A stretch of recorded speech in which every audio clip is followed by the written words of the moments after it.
All right, I got a couple of text messages, and hopefully this video helps. We have a theorem here that if you're given two points that are at the same y-axis, and then you draw any kind of graph, as long as there's no holes, jumps, or cusps. Cusps meaning the sharp points like this. Okay, that's a cusp. Then there's at least one point on there that has a zero derivative, meaning if you draw the tangent line, it's going to be a flat horizontal line. For instance, if you draw these points here, then draw a couple of graphs that are differentiable, such as these. You have the blue, that's my attempt at a horizontal line. You have the green, has a couple curves to it, and a horizontal line. Is it possible to draw any kind of graph between any 2 points at the same y value without a zero slope? And I can't. I mean, the straight line, it's there's a zero slope everywhere. Okay, the slope of the whole line is zero. For the green line, you have a zero slope there, a zero slope there, there, and for the gray, there's a zero slope there. So Rolle's theorem tells us that if you have a closed interval, a and b, now keep in mind that these are x values, okay? X values between a and b, and these are right here y values. Oh, that forms a y. And those are y values.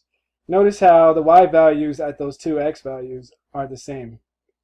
Okay, at a and at b, the endpoints, the y value at a equals the y value at b. There's at least one number such that the derivative equals 0, such as in this graph. There's at least one number here where the derivative is 0. There's at least one y value where the derivative equals 0, and one x value also. So let's look at example 1. We got to show how Rolle's theorem holds between the two intercepts at this function right here, and the two intercepts are at 2 and 3. So those are your a and b values, 2 and 3.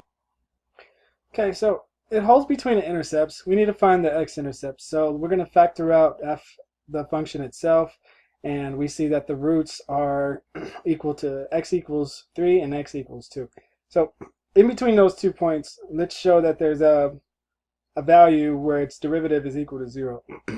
You can see on the graph that there is a value where the derivative equals 0 right about there. Okay, a little bit higher, of course, but the iPad isn't so precise. So looking in between those 2 points, how do you find where the derivative equals 0? Well, take f prime of x, which gives us 2x minus 5, and set it equal to 0, and then solve for x. Okay, and keep in mind I added 5. I did the green first, then I did the black. I divided by 2, canceled, and we get 5 halves. That's what it looks like on the graphs, right in between 2 and 3, which is 2.5. And there we've proven that we have a derivative of that function between x equals 2 and 3, and the derivative at x equals 2.5 is 0. Now let's look down here. We found the roots. Is the curve continuous? Yes. Is it differentiable? Yes. And that's because it's a polynomial. Okay, all polynomials are differentiable. There's nothing to divide by to set it equal to 0. There are no asymptotes and there are no holes. And there isn't an absolute value to give it a cusp. Okay, so all polynomials are differentiable. Okay, so find all the values between the x-intercepts for which Rolle's theorem holds for the roots. Okay, when you see roots, just remember it's where it crosses the x-axis, and so you have to factor this polynomial out and find out where the x equals 0. So factor out x squared leaves us with x squared times 3 minus x on the inside, and that leaves us with 0 equals x, and also 3x minus 0 equals x squared, making 0 equals x, and 3 minus x squared equals 0, and we are going to have to set that equal to 0 and solve for x, and that leaves us with first x squared equals 3, take the square root, so we have x equals plus or minus 3. So we have 3 roots here, but notice 0 falls in between negative root 3, and here's your 0, and we got root 3 on the right side. So let's check in between those 2 points to see where the derivative equals 0. So take the derivative, find out where the derivative equals 0. Here's the derivative, set it equal to 0, and then solve for x. So factor out that 2x, so we'll have x equals 0 right here, 2x equals 0, solve for x, divide by 2, x equals 0. And then, actually, let me show you what I'm talking about. So we set 2x equal to 0, then we set 3 minus 2x squared equals 0. Solve for x, we have x equals 0, so that's one of our solutions. And we're going to solve this one for x, and we end up with, first let me shrink it, and our answer is worked out by first adding 2x squared to both sides, then dividing by 2 to both sides, okay, and then square rooting both sides, and just like that. And x equals 0, and x equals plus or minus square root of 3 over 2. So here's what the graph looks like, and those are the solutions. At x equals 0, you have a slope equal to 0, x negative root 3 over 2, and x equals root 3 over 2. And those are where your values equal to 0. So let's look at this scenario where we're going to assume that the speed limit is 50 miles per hour, because every time he passes the police, he's traveling 50 miles per hour. So he's traveling 50 miles per hour, passes a police car. 4 minutes later, he passes a second one. He's still driving 50 miles an hour. So the second one pulls him over and says, hey, I can prove, because I know calculus, that you were traveling above 50 miles per hour at least once between this time interval. And all we have to do is really convert to miles per hour from 4 minutes. We got 5 miles for 4 minutes.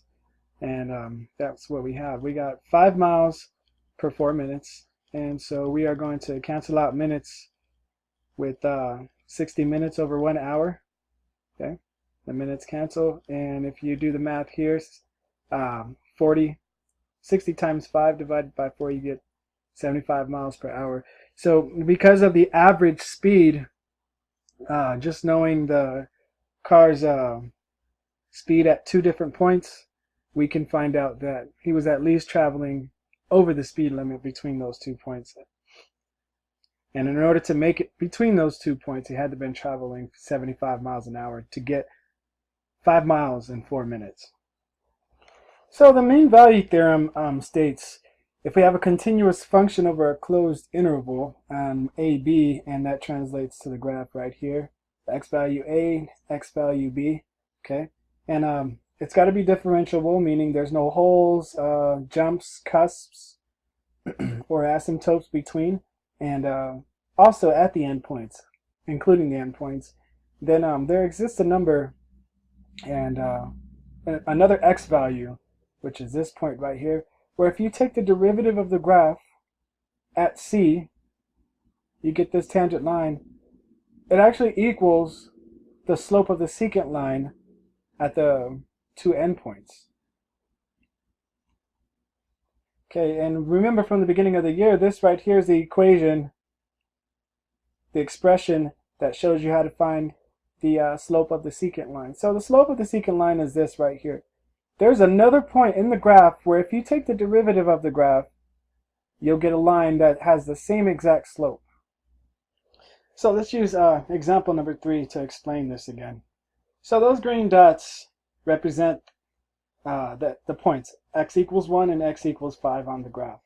Okay, so I went to x equals 1, drew a dot, went on the graph, and I went to x equals 5 and drew a dot where it equals 5 on the graph. And there's the slope of the secant line. And so what the theorem tells us is if we move that line, and I'm going to use this line that I just placed above to show somewhere along this graph, if you keep that same slope, you will find that if you take the derivative, there's somewhere on this graph that has the same derivative as the slope of the secant line at the 2 points. So if we take the derivative of this graph, we will find that these slopes are equal. And that's what the theorem shows us. And we can do the same thing here, okay? We can use this line somewhere. Whoa, that's not it. Excuse me a second. And what I'll do is actually move the green lines and show how somewhere on this graph there's a derivative that equals the slope of the secant line between any 2 points.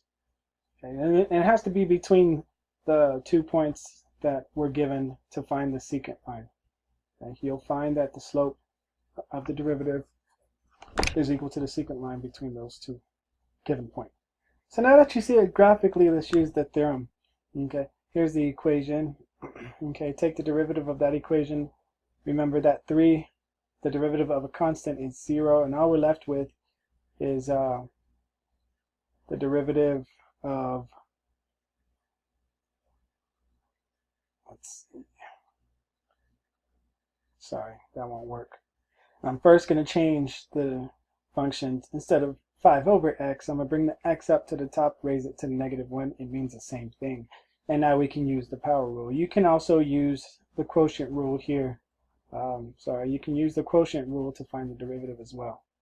So when you take the derivative of 3 is 0, and then we bring that 1 out here, and that's what we have here. Okay, and then times the original function times the to the exponent -1. That's what you end up with. Now, what we found is the derivative of the graph here, okay, everywhere. Now, where is it that this derivative is going to equal the slope of the secant line? So we need to set the derivative everywhere equal to the slope of the secant line right here. Okay, and that's where this equation comes back into effect right here, the slope of the secant line. Okay, there's our setup. The slope of the secant line is on the left, and the slope of the whole entire graph is on the right. Where those equal to each other, plug in 5 for x of x, then plug in 1 for f of x, and you end up with, okay, 2 minus -2 over 4 equals 5 over x squared. And then you end up with 4 over 4. And now, all right, you have this. And when you solve for x, you just get x equals plus or minus 5. Square root of 5, that is. And the reason we don't consider the negative square root of 5 is because it doesn't lie in the interval. So the positive square root of 5 is the answer. Okay. So if you plug in the square root of 5, make sure you get an answer that looks like it would end up right here. And indeed, square root of 5 is about 2.24. Okay.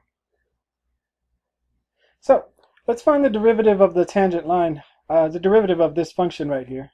Okay, that's what it's asking for, the equation of the tangent line, find the derivative, and here are your endpoints. So we're going to use the mean value theorem, and remember we need to find the secant line, the slope of the secant line between those 2 points. Then make it equal to the derivative of this line and find out where they're equal to. So here's the function, and here's the derivative of the function. Okay, now let's find the slope of the secant line, and we need to make them equal to each other. Okay, shrink that guy first. And here's the equation for the slope of the secant line. Just plug in the numbers. Sorry, that's a 0. Now plug in the numbers to the original function, not the derivative, to the original function. And there you have it. Keep in mind that sine of pi, what is the y value at pi? It's 0.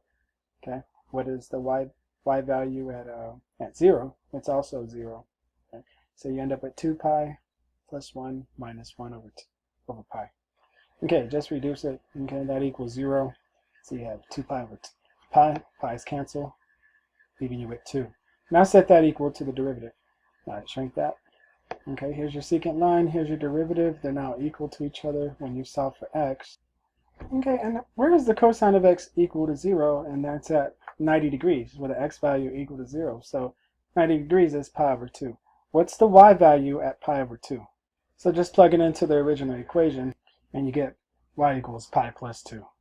So now you have a y value, an x value, so a point, and a slope. Just plug it into the point slope equation, and you get y equals 2x plus 2. And there's your slope of the tangent, equation of the tangent line.